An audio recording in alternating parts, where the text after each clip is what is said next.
नमस्कार, तुम्हा सगळ्यांचं स्वागत आहे माझ्या यूट्यूब चॅनलमध्ये आणि खूप दिवसानंतर मी ब्लॉग करते। आय थिंक काश्मीरनंतर आता मी ब्लॉग करायला लागले कारण की टाईमच नव्हता मला ॲक्च्युली होता पण कंटाळा पण आला होता। सो उद्या आहे गणेश चतुर्थी म्हणजे गणपती बाप्पा बसणार आहेत आणि आज आमच्याकडे हरतालिका आहे म्हणजे सगळ्यांकडेच असते। सो मी दाखवणार तुमहाला आमच्याकडे हरतालिका कशी साजरी केली जाते। इथे दोघांकडे म्हणजे दोन काकींकडे असते तर तुम्हाला मी दाखवते। Stay tuned for that.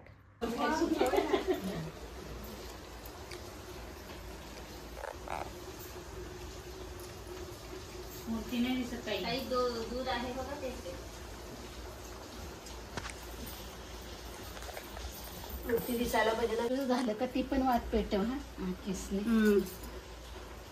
यांचे पण घेते त्या रस्त्याला आहे त्यांना पाऊस लागला कोण विनीता वगैरे फोन केले ना येईल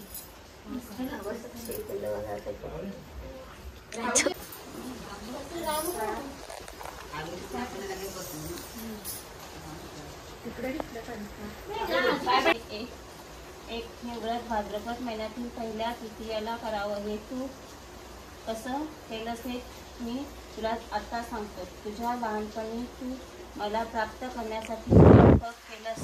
64 वर्ष तर तू झाडाची पिकली पानं खाऊन राहिलीस। थंडी ऊन पाऊस या तिन्ही ऋतूंची पर्वा न करता आनंदी राहिलीस। तुझे दुःख पाहून तुझ्या वडिलांना फार दुःख झाले व अशी कन्या कोणाच्या पदराला घालावी अशी चिंता त्यांना पडली। तेवढ्यात तिथे नारद मुनी आले।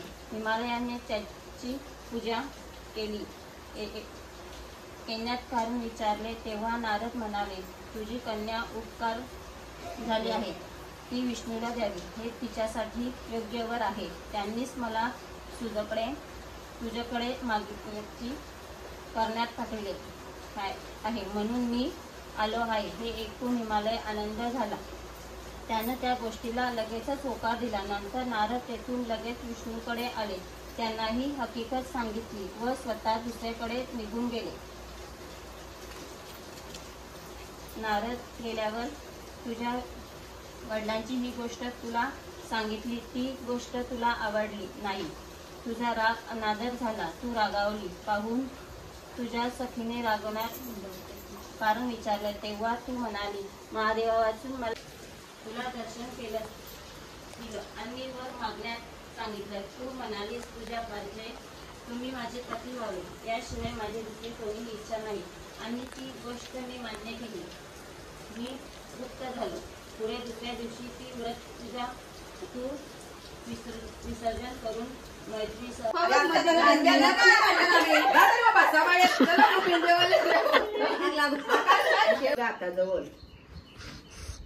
काढला ना अवश्य मेले काढून संध्याकाळी उद्या हो उद्या संध्याकाळी चालेल।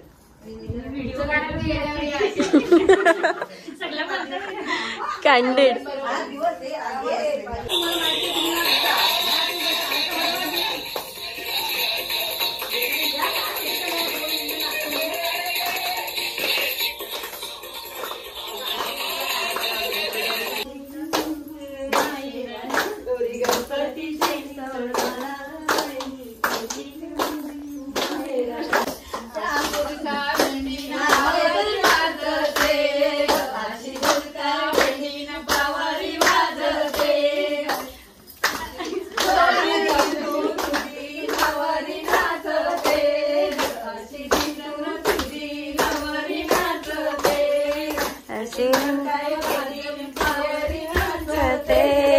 अशी गाण्यावर देऊन एरी नाचते ग